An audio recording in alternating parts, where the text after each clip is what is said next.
আজকের ক্লাসে অষ্টম শ্রেণীর রায় ও মার্টিন প্রশ্নবিচিত্রার গণিত বিষয়ের প্রথম পর্যায়ক্রমিক মূল্যায়নের প্রথম স্কুলটির গাণিতিক সমস্যাগুলির সমাধান করাবো।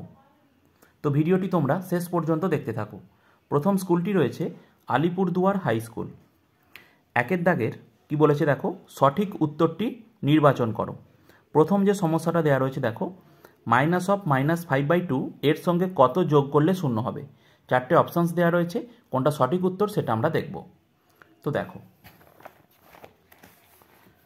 তো প্রথমেই আমি একটা সহজ উদাহরণ দিয়ে বিষয়টা বোঝাচ্ছি, তারপর আমি এই সমস্যাটায় আসছি। দেখো, ধরো তোমাকে বললাম 2 এর সাথে কত যোগ করলে যোগফল 5 হবে, এটা বার করো। তোমরা সকলেই বলতে পারবে যে 2 এর সাথে যদি 3 যোগ করি তাহলে আমরা 5 পাবো। এবার প্রশ্ন হচ্ছে এই 3টা পেলাম কিভাবে? এই 3টা কিভাবে পেলাম?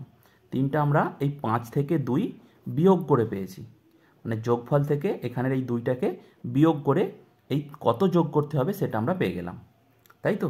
তাহলে এবার এখানে দেখো বলেছে -5/2 এর সঙ্গে কত যোগ করলে শূন্য হবে। তাহলে আমরা কি করব, এই শূন্য থেকে এই পুরোটা বিয়োগ করে দেব, তাহলেই পেয়ে যাবো যে কত যোগ করতে হবে। বুঝতে পারলে? ঠিক আছে, দেখো তাহলে 0 বিয়োগ -5/2 সমান 0 বিয়োগ মাইনাসে মাইনাসে প্লাস 5/2। দেখো এবার ব্র্যাকেট থেকে বাইরে বার করে নেবো, 0 মাইনাসে প্লাসে -5/2। তো 0 -5/2 মানে কত হবে? -5/2। ঠিক আছে, তাহলে -5/2 এর সঙ্গে যদি আমরা -5/2 যোগ করি তাহলে 0 পাবো। তাহলে সঠিক উত্তর হচ্ছে অপশান বি, -5/2। বুঝতে পারলে? ঠিক আছে, তো এখানে উত্তরটা লিখে দিচ্ছি। অতএব -5/2 এর সঙ্গে -5/2 যোগ করলে 0 পাবো, এটাই অ্যান্সার। বা সমস্যাটা তোমরা এভাবেও সমাধান করতে পারো। দেখো এখানে -5/2 এর সঙ্গে কত যোগ করলে 0 পাবো এটা দেখতে বলেছিল। তো -5/2 এটাকে আগে একটু সিম্পলিফাই করে নাও, কত হবে? মাইনাসে মাইনাসে প্লাস 5/2, তাই তো? তাহলে +5/2 এর সাথে কত যোগ করলে 0 পাবো, বিষয়টা কতটা এরকম। এবার তোমরা নিশ্চয়ই বলতে পারবে কত যোগ করতে হবে। যদি বলি 2 এর সাথে কত যোগ করলে 0 পাবো বলো, তখন তোমরা সকলেই বলবে -2 যোগ করলে 0 পাবো। তাহলে এখানেও আমাদের কি করতে হবে? -5/2 যোগ করে দিতে হবে, তাহলেই 0 পাবো। তাহলে সঠিক উত্তর কত? -5/2। ঠিক আছে, এভাবেও তোমরা বুঝতে পারো, একই ব্যাপার। পরবর্তী সমস্যাটা দেখো, দ্বিতীয় সমস্যা, 6y = 5 + y হলে y এর মান হবে। চারটে অপশানস দেওয়া রয়েছে, কোনটা সঠিক উত্তর সেটা আমরা দেখব। দেখো খুবই সহজ এটা, 6y = 5 + y, y এর মানটা আমাদেরকে বার করতে হবে। তো y এর মান বার করতে হলে y যুক্ত পদগুলোকে আমাকে একদিকে রাখতে হবে। তো এখানে দেখো সমান চিহ্নের ডান দিকে একটা y রয়েছে, তো এটাকে সমান চিহ্নের বাম দিকে নিয়ে চলে আসবো। ঠিক আছে, তাহলে বা 6y, এবার এই ওয়াইটার দেখো আগে প্লাস চিহ্ন রয়েছে, এটা সমান চিহ্নের বাম দিকে এলে চিহ্নটা পরিবর্তন হয়ে যাবে, মানে -y হয়ে যাবে। বুঝতে পারলে? সমান এদিকে 5 ছিল, লিখে দেব। ঠিক আছে, বা তো 6y থেকে y বিয়োগ করলে কত হয়? 5y, সমান এদিকে ছিল 5, লিখে দিলাম। বা y = 5, আর দেখো এদিকে 5টা y এর সাথে গুণ আকারে ছিল, এটা সমান চিহ্নের ডান দিকে গেলে ভাগ আকার হয়ে যাবে, তাহলে /5। অতএব y সমান কত হবে? 5কে 5 দিয়ে ভাগ করলে কত হয়? 1 হয়। তাহলে y এর মান কত হলো? 1। দেখো এখানে কোন অপশানটা আছে? এই যে বি, +1। এখানে 1 মানে কি? 1 এর কিছু চিহ্ন নেই, মানে প্লাস রয়েছে, +1। ঠিক আছে, তাহলে এবার উত্তরটা লিখে নেবো যে অতএব y এর মান +1, এটাই অ্যান্সার। বুঝতে পারলে? পরবর্তী সমস্যাটা দেখো, তৃতীয় সমস্যাটা, কোন দুটি পরস্পর পূরক কোণ। এখানে দেখো চারটে কোণের জোড়া দেওয়া রয়েছে, কোন দুটি পরস্পর পূরক কোণ সেটা আমাদের বলতে হবে। ঠিক আছে, পরস্পর পূরক কখন হবে? যখন দুটো সন্নিহিত কোণের সমষ্টি 90 ডিগ্রি হবে। তো এখানে প্রতি জোড়া আমরা যোগ করে দেখব তাদের সমষ্টি 90 ডিগ্রি আসছে কিনা। যেটা 90 ডিগ্রি আসবে সেই জোড়াটাই পরস্পর পূরক কোণ। বুঝতে পারলে? ঠিক আছে। তো দেখো প্রথমে 45 আর 55, 3 নম্বরটা 45 আর 55, এটা তোমরা যোগ করো। 5 আর 5 10 0 হাতে 1, 5 আর 4 9 আর 1 10, 100 ডিগ্রি। এটা কি 90 ডিগ্রি আসছে? তাহলে এটা পূরক কোণ আমরা বলতে পারবো না। ঠিক আছে। একইভাবে 70 আর 30 যোগ করো, কত আসবে? 100 আসবে। তাহলে এটাও পূরক কোণ হচ্ছে না। 42 আর 39, এটা যোগ করলে কখনোই 90 ডিগ্রি আসবে না। 25 আর 65, এই দুটো যোগ করো, 90 ডিগ্রি আসবে। 25 ডিগ্রি যোগ 65 ডিগ্রি। দেখো 5 আর 5 10 0 হাতে 1, 6 আর 2 8 আর 1 9। ঠিক আছে। তো দেখো এই দুটো কোণের সমষ্টি কত আসছে? 90 ডিগ্রি। তাহলে আমরা বলতে পারি 25 ডিগ্রি ও 65 ডিগ্রি পরস্পর পূরক কোণ। ঠিক আছে। তাহলে অপশান ডি হচ্ছে সঠিক উত্তর। তাহলে লিখে দেবো 25 ডিগ্রি, 65 ডিগ্রি পরস্পর পূরক কোণ। কোণ দুটি লিখে দেবে এখানে। ঠিক আছে, এটাই অ্যান্সার। পরবর্তী সমস্যাটা দেখো। চতুর্থ সমস্যা, প্রদত্ত সংখ্যাগুলির মধ্যে মূলদ সংখ্যা নয়। মানে এখানে দেখো 4টে অপশানস দেওয়া রয়েছে, কোনটা মূলদ সংখ্যা নয় সেটা আমাদের বার করতে হবে। দেখো 2.35, এখানে তোমরা ভাবছো যে দশমিক দেওয়া রয়েছে মানে মূলদ সংখ্যা হবে না, তাই তো? 2.35, এটাকে আমি এইভাবে লিখছি দেখো। আচ্ছা, প্রথমে মূলদ সংখ্যা কাকে বলে একটু বলে রাখি। যে সমস্ত সংখ্যাগুলোকে আমরা p/q আকারে প্রকাশ করতে পারি, যেখানে একটা কন্ডিশন রয়েছে এই কিউটা নট ইকুয়াল টু 0, মানে কিউটার 0 হলে হবে না। ঠিক আছে, পিটা 0 হতে পারে কিন্তু কিউটা কখনোই 0 হবে না। কিউটা 0 হলে কিন্তু সেটা মূলদ সংখ্যা হবে না। কারণ তো কিউটা 0 হওয়া মানে কি? ধরো পিটা 1, 1/0, এটার মান কি নির্ণয় করা যায়? এটা অসংজ্ঞাত হয়, তাহলে এটা কিন্তু কখনোই হবে না। এই কন্ডিশনটা কিন্তু মাথায় রাখতে হবে। ঠিক আছে। তো এবার এখানে দেখো 2.35 ছিল, তাহলে এখানে দশমিকটা তুলছি, তাহলে লবে দশমিক বাদ দিয়ে যেটা থাকবে আমি লিখে দিচ্ছি 235। আর দশমিকের পর কটা অঙ্ক ছিল? 1টা 2টো, তাহলে 1-এর গায়ে কটা শূন্য? 2টো শূন্য। তো দেখো p/q আকারে প্রকাশ করা গেছে, তাহলে এটাকে কি সংখ্যা বলবো? মূলদ সংখ্যা বলবো। ঠিক আছে। এখানে বলেছে কোনটা মূলদ সংখ্যা নয়। এই শব্দটা কিন্তু খুবই গুরুত্বপূর্ণ, এই যে নয় লেখাটা রয়েছে, এটা যদি তোমরা না দেখো তাহলে কিন্তু উত্তর ভুল হয়ে যাবে। ঠিক আছে। তারপরে দেখো বিয়েরটা 4/7 রয়েছে, তো এটা p/q আকারে প্রকাশ করাই রয়েছে, তো এটা তো অবশ্যই মূলদ সংখ্যা। তারপরে সি এরটা 0, তো 0ও কিন্তু একটা মূলদ সংখ্যা, কারণ 0কে আমরা 0/1 এই আকারে লিখতে পারি, p/q আকার হচ্ছে, তো তাহলে এটাও কিন্তু একটা মূলদ সংখ্যা হচ্ছে। তারপরে দেখো 4 + √2, এইটা মূলদ সংখ্যা হবে না। বুঝতে পারলে? তাহলে কোনটা মূলদ সংখ্যা নয়? Option D, 4 + √2। এটার অ্যান্সার হচ্ছে ডি, 4 + √2, এটা মূলদ সংখ্যা নয়। ঠিক আছে। তো পরের দাগের সমস্যাগুলো দেখো। 2-এর দাগের প্রথম যে সমস্যাটা রয়েছে 1/3 ও 3/5 এর মধ্যে দুটি মূলদ সংখ্যা লেখো। তো এই দুটো মূলদ সংখ্যার মাঝে দুটো মূলদ সংখ্যা আমাদের লিখতে বলেছে। দেখো কীভাবে করতে হয় তোমরা একটু দেখে নাও। 1/3 ও 3/5, প্রথম কাজ এই দুটো ভগ্নাংশের হরকে আমাদের সমান করতে হবে। ঠিক আছে। তাহলে 1/3 আর 3/5 ভগ্নাংশের হর কিভাবে সমান করতে হয় আশা করি তোমরা সকলেই জানো। যদি না জেনে থাকো এখানে তোমরা দেখে নাও। তো কি করব? এই 3 আর 5-এর লসাগু করব। 3 আর 5-এর লসাগু কত হবে? এটা লসাগু যাবে না, তাহলে এদের গুণ হয়ে যাবে। 3 5-এ কত? 15 হয়ে গেল লসাগু। তো আমাদের হরেতে 15 আনতে হবে, মানে লসাগুটাকে আনতে হবে। দেখো 15 আনতে হবে। ঠিক আছে। আচ্ছা, এবার দেখো এখানে হরে কত রয়েছে? 3 রয়েছে, 3 লিখব। এবার বলো 3-এর সাথে কত গুণ করলে 15 আসে? সকলেই বুঝতে পেরে গেছো যে 5 গুণ করতে হবে। যেহেতু হরে 5 গুণ করেছি, তাহলে লবকেও কী করতে হবে? 5 দ্বারা গুণ করতে হবে, এটাই নিয়ম।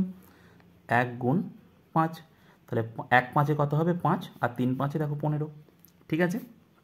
আচ্ছা, এখানে দেখো হরে কত রয়েছে? 5, তো 5-এর সাথে কত গুণ করলে 15 আসে? 3 গুণ করলে 15 আসে। তাহলে আমাকে লবের সাথে কি করতে হবে? 3 গুণ করতে হবে। 3 ছিল লবে, লিখলাম, তার সাথে 3 গুণ, তো 3 3-এ কত হবে? 9, 9/15। তো 5/15 আর 9/15। এখন এর মধ্যে আমরা কটা মূলদ সংখ্যা খুঁজব? দুটো মূলদ সংখ্যা খুঁজব। তাহলে লেখাটা আমরা এইভাবে লিখব যে 1/3 ও 3/5 অর্থাৎ 5/15 ও 9/15 এর মধ্যে দুটি মূলদ সংখ্যা হলো।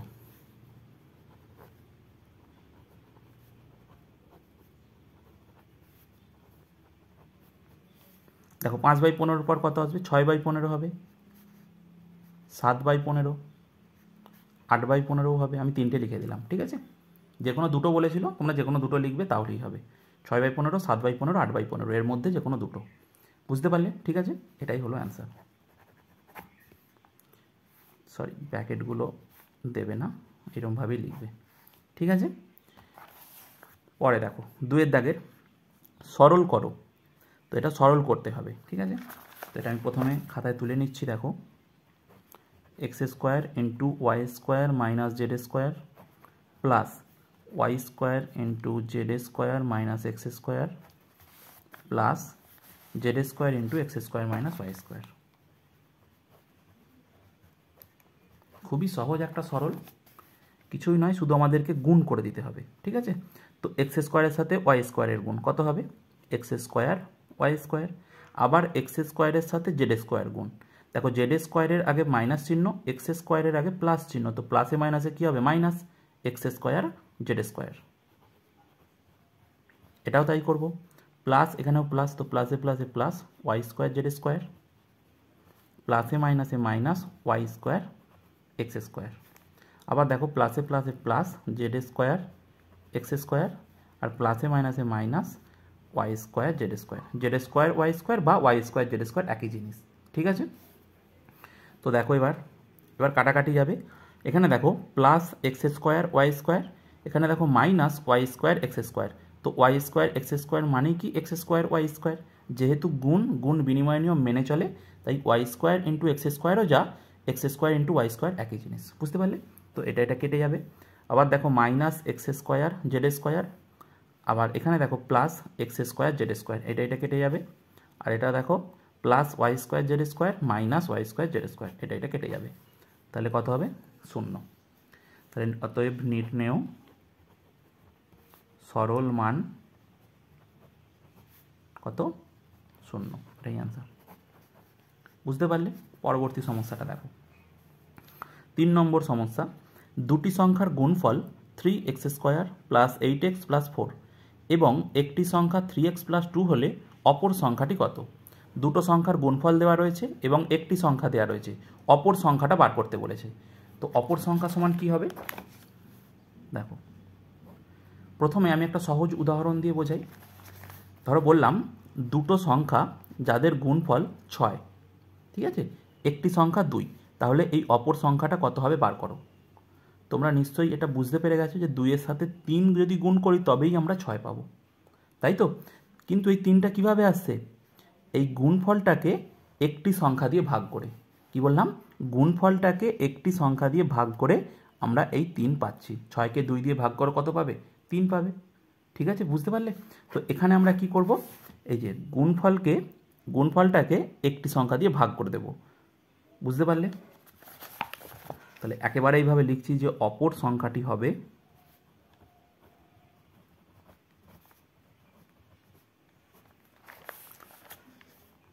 3x² প্লাস 8x প্লাস 4 ভাগ 3x প্লাস 2। তো এইবার এই ভাগটা করব। দেখো ভাগটা এখানে করে দেখিয়ে দিচ্ছি।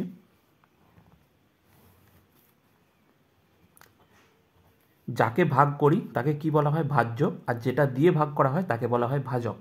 তো ভাজ্যটা এখানে লিখতে হয়, তাই এখানে লিখছি। এটা হচ্ছে ভাজ্য 8x প্লাস 4, আর এটা হচ্ছে ভাজক, কারণ এটা দিয়ে ভাগ করতে হবে 3x প্লাস 2। তো এবার এই বীজগাণিতিক সংখ্যামালার ভাগের কি নিয়ম বলো তো? নিয়মটা হচ্ছে প্রথমে এই প্রথম পদটাকে মেলাতে হবে, অর্থাৎ ভাজকের প্রথম পদ 3x, ভাজ্যর প্রথম পদ 3x²। বাকি পদগুলোকে তুমি এখন ভুলে যাও, এই দুটো পদ দেখো। তো 3x এর সাথে কত গুণ করলে 3x² হয় সেটা খুঁজে বার করো। এই 3x এর সাথে কত গুণ করলে 3x স্কোয়ার পাবো সেটা দেখো। যদি 3x এর সাথে একটা x গুণ করি তাহলেই 3x স্কোয়ার পাওয়া যায়। তো এইবার কাজ হচ্ছে এই ভাজকের প্রতিটা পদকে x দিয়ে গুণ করতে হবে, অর্থাৎ 3x প্লাস 2কে x দিয়ে গুণ করতে হবে। তো 3x এর সাথে x গুণ করলে কি হবে 3x স্কোয়ার, আবার 2 এর সাথে x গুণ করলে কি হবে 2x। এবার চিহ্নটা কি হবে, এখানে প্লাস এখানেও প্লাস, তো প্লাসে প্লাসে প্লাস 2x লিখে দিলাম। এবার বিয়োগ করতে হয়, বিয়োগ করার জন্য কি করতে হয়, বিপরীত চিহ্ন করে নিতে হয়। তো এখানে প্লাস আছে, এখানে মাইনাস করে নেব, এখানে প্লাস আছে মাইনাস দিয়ে নেব। বুঝতে পারলে? ঠিক আছে। এবার দেখো plus 3x square minus 3x square, এখন কিন্তু এই 3x স্কোয়ারের চিহ্ন মাইনাস হয়ে গেছে, প্লাস কিন্তু আর নেই। বুঝতে পারলে? তো একই পদ বিপরীত চিহ্নযুক্ত, কেটে যাবে, এটা শূন্য হয়ে যাবে। তার মানে এইটা দেখো প্লাস 8x মাইনাস 2x, এখন চিহ্ন কিন্তু প্লাস নয় minus, plus 8x minus 2x, অর্থাৎ 8x থেকে 2x বিয়োগ রয়েছে, তাহলে কত হবে প্লাস 6x হবে। বুঝতে পারলে? আর প্লাস 4 ছিল, এটা একটা নামিয়ে নেব। তো যাদের বীজগাণিতিক সংখ্যামালার ভাগ বুঝতে অসুবিধা হচ্ছে তারা এই ভিডিওটির ডেসক্রিপশানে যাবে, যে দেখবে বীজগাণিতিক সংখ্যামালার ভাগ কিভাবে করতে হয় সেই সংক্রান্ত একটি ভিডিওর লিঙ্ক দেওয়া রয়েছে। তোমরা সেখান থেকে যে প্রথমে সেই ভিডিওটি দেখে নিও, তারপর এই অঙ্কটি দেখবে, তাহলে বুঝতে অনেক বেশি সুবিধা হবে। ঠিক আছে? তো দেখো, তো এইবার আবার আমরা কি করব, এখানে দেখো প্রথম পদ 6x, তো এইবার দেখব 3x এর সাথে কত গুণ করলে 6x আসে। 3x এর সাথে কত গুণ করলে 6x আসে। দেখো 3 সাথে যদি 2 গুণ করি 3 2 6 আসে, আর এখানে তো x রয়েছে, তো আর কিছু গুণ করার দরকার নেই, তার মানে শুধু একটা 2 গুণ করে দিলেই 6x পেয়ে যাব। বুঝতে পারলে? তো তাহলে কাজ কি হবে, এবার ভাজকের প্রত্যেকটা পদকেই 2 দিয়ে গুণ করতে হবে, 2 মানে প্লাস 2 দিয়ে। ঠিক আছে?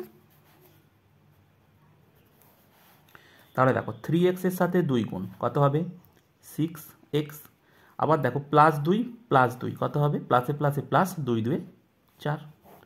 বিয়োগ করব, তার জন্য চিহ্নটাকে কি করতে হবে, বিপরীত চিহ্ন করে নিতে হবে। তাহলে প্লাস 6x মাইনাস 6x কেটে যাবে, প্লাস 4 মাইনাস 4 কেটে যাবে, তাহলে কত হবে 0। তাহলে অপর সংখ্যা কত পেলাম, x প্লাস 2। তাহলে অপর সংখ্যাটি হবে x প্লাস 2। বুঝতে পারলে? ঠিক আছে। পরবর্তী সমস্যাটা দেখো, চতুর্থ সমস্যা। একটি আয়তকার জমির দৈর্ঘ্য 48 মিটার ও প্রস্থ 20 মিটার, জমিটির চারিদিকে 3 মিটার চওড়া রাস্তা ছেড়ে বাড়ি তৈরি করলে ওই বাড়ির ক্ষেত্রফল কত হবে। দেখো চারেরটা, একটা আয়তকার জমির দৈর্ঘ্য প্রস্থ বলা রয়েছে। তো প্রথমে ছবিটা আঁকছি, দেখো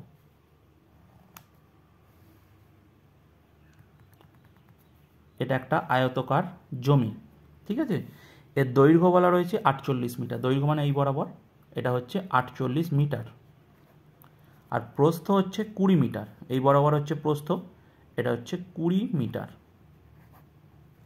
ঠিক আছে, এইবার বলেছে জমিটির চারিদিকে 3 মিটার চওড়া রাস্তা ছেড়ে বাড়ি তৈরি করেছে, মানে চারিদিকে 3 মিটার চওড়া রাস্তা ছেড়ে বাড়ি তৈরি করেছে, অর্থাৎ ছবিটা হবে কতকটা এই রকম।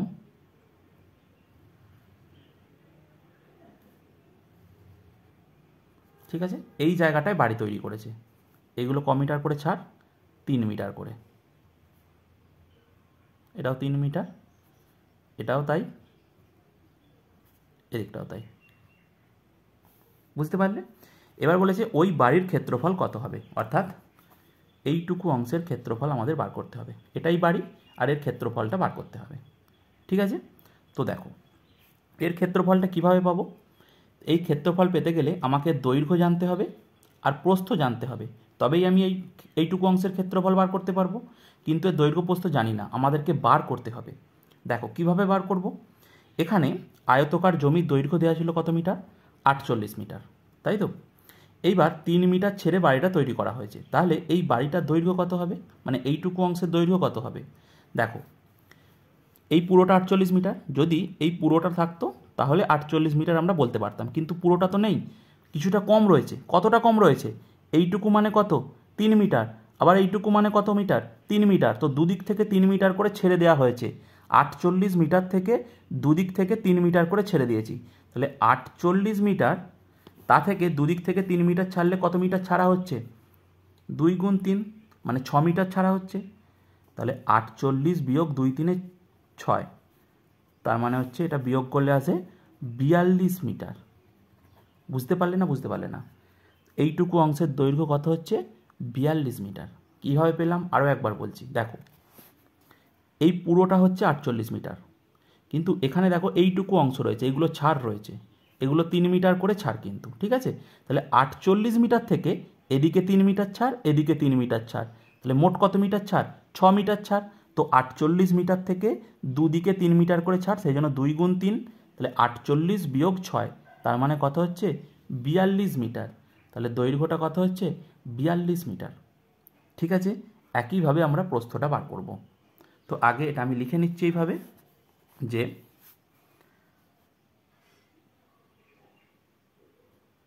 রাস্তা বাদে আয়তকার জমির দৈর্ঘ্য কত হবে? তাই পুরোটা 48 মিটার, তাহলে 48 মিটার বিয়োগ তা থেকে 2 গুণ 3 মিটার বাদ, মানে এদিকে 3 মিটার এদিকে 3 মিটার বাদ। বুঝতে পারলে? তাহলে 48 বিয়োগ 6 মিটার সমান 48 থেকে 6 বিয়োগ করলে কত আসে? 42 মিটার। ঠিক আছে, এবার আমরা জমির প্রস্থটা বার করব, মানে রাস্তা বাদে আয়তকার জমির প্রস্থ, মানে এইটুকুটা। ঠিক আছে, রাস্তা বাদে আয়তকার জমির প্রস্থ কত হবে বলো তো? দেখো এইটা পুরোটা কত? 20 মিটার, ঠিক আছে, কিন্তু আমাকে বার করতে হবে এইটুকু অংশের দৈর্ঘ্য। এবার ভালো করে খেয়াল করো, এদিকেও তো 3 মিটার করে ছাড়া রয়েছে, অর্থাৎ এইটাও 3 মিটার, এইটাও 3 মিটার, তাহলে 20 মিটার থেকে এদিকে 3 মিটার ছাড়, এদিকে 3 মিটার ছাড়, মোট কত মিটার ছাড়? 20 বিয়োগ 3 প্লাস 3 মানে 6 মিটার ছাড়, তাহলে 20 মিটার থেকে 6 মিটার বিয়োগ করে দিতে হবে। বুঝতে পারলে? ঠিক আছে, তাহলে 20 মিটার বিয়োগ দুদিক থেকে 3 মিটার করে ছাড়, মানে 2 গুণ 3 মিটার, তাহলে 20 বিয়োগ 2 3 6 মিটার সমান হচ্ছে 14 মিটার। তো এইবার আমরা এইটুকু অংশের ক্ষেত্রফল পেয়ে যাব। ঠিক আছে, আর এটাই তো বাড়ির ক্ষেত্রফল, এখানেই তো বাড়িটা তৈরি করা হয়েছে, তাহলেই বাড়ির ক্ষেত্রফল পেয়ে যাব। বুঝতে পারলে? তাহলে একেবারে আমি লিখছি যে অতএব বাড়ির ক্ষেত্রফল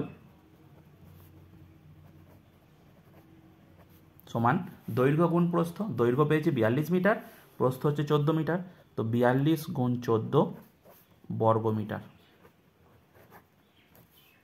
42কে 14 দিয়ে গুণ করতে হবে। দেখো 4 দুগুণে 8, 4 4 16, 42 একে 42, 8 6 2 8, 4 একে 5, 588 বর্গ মিটার।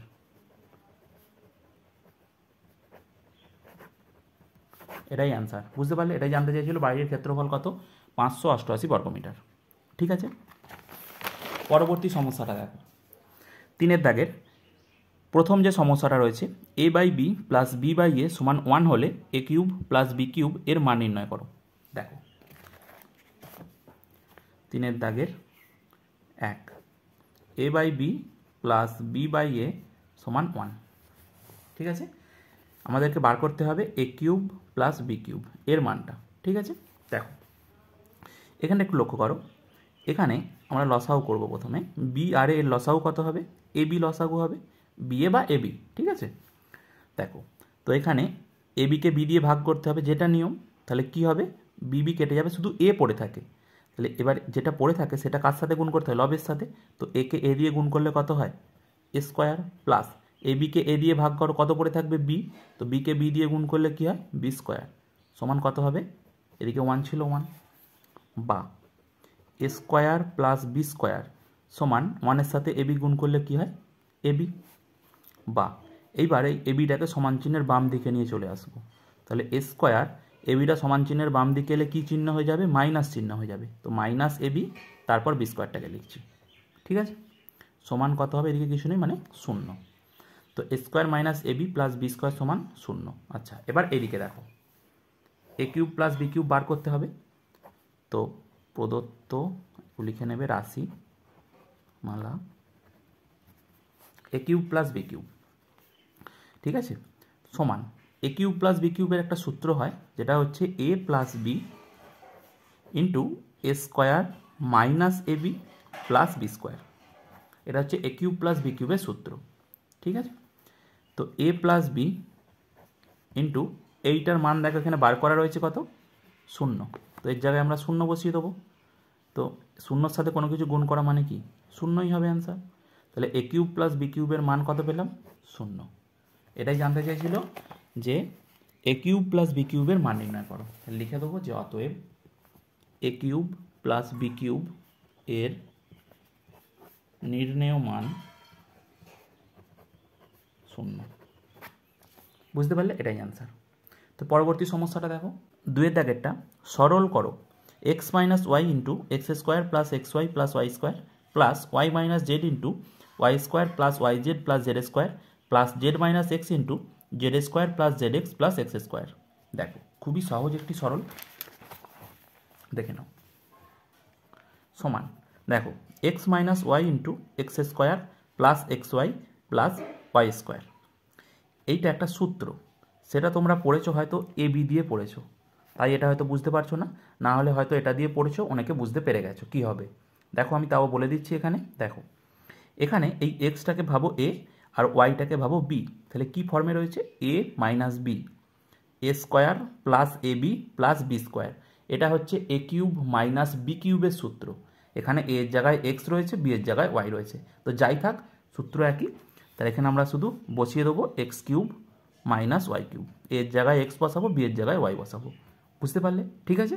আবার দেখো plus y minus z into y square plus y z plus z square. এখানে দেখো এর জায়গায় ওয়াই, বি এর জায়গায় জেড রয়েছে, তো এ minus B A square plus A B plus B square. তাহলে কী সূত্র হবে, এইমাত্র দেখালাম, এই যে এ কিউব মাইনাস বি কিউব। তো এখানে এ হচ্ছে ওয়াই প্লাস এটা হবে Y cube minus B cube, B হচ্ছে জেড, তার মানে জেড কিউব। ঠিক আছে, একইভাবে এটা কী হবে তোমরা দেখেই বুঝতে পেরে গেছো, এটা হবে z cube minus x cube. এবার আমরা ব্র্যাকেট থেকে বার করবো বাইরে। দেখো x cube minus y cube, যেহেতু প্লাস আছে তাই প্লাস মানে এই চিহ্নগুলি হবে, ওয়াই কিউব প্লাসে মাইনাসে minus z cube plus z cube প্লাসে মাইনাসে মাইনাস এক্স কিউব। দেখো এবার plus x cube minus x cube একই পদ বিপরীত চিহ্নযুক্ত, তাহলে কেটে যাবে। Plus z cube minus z cube এটাও কেটে যাবে, plus y cube minus y cube এটাও কেটে যাবে, তাহলে কিছু নেই মানে 0। তাহলে নির্ণয় সরলফল কত, 0। বুঝতে পারলে, ঠিক আছে। তাহলে লিখব অতএব নির্ণেয় সরল মান সমান 0, এটাই অ্যান্সার। বুঝতে পারলে। তো এর পরের দাগে দেখো 4-এর দাগে প্রথম যে সমস্যাটা রয়েছে, তুমি একটি পরীক্ষায় যে নম্বর পেয়েছো তার প্রাপ্ত নম্বর নিচে দেওয়া হলো, এই তথ্যটির পাই চিত্র তৈরি করো। এটা একটা পাই চিত্রর সমস্যা দেওয়া রয়েছে। দেখো তো আমি তোমাদের শুধু ছকটা তৈরি করে দেবো, আঁকাটা কিভাবে করতে হয় সেটাও বলে দেবো, তোমরা শুধু ওটা এঁকে নেবে। বুঝতে পেরেছো? তো দেখো,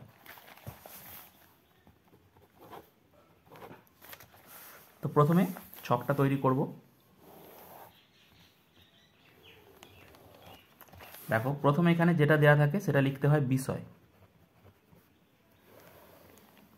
তারপরে প্রাপ্ত নম্বর,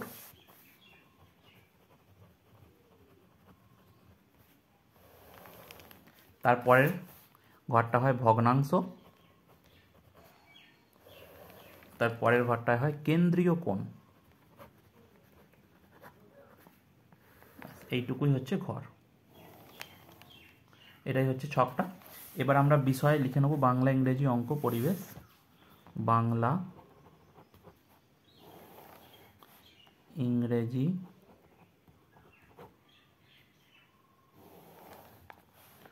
অঙ্ক, পরিবেশ, আর শেষ যে বিষয়টা ছিল শারীর শিক্ষা ও হাতের কাজ। শারীর শিক্ষা ও হাতের কাজ।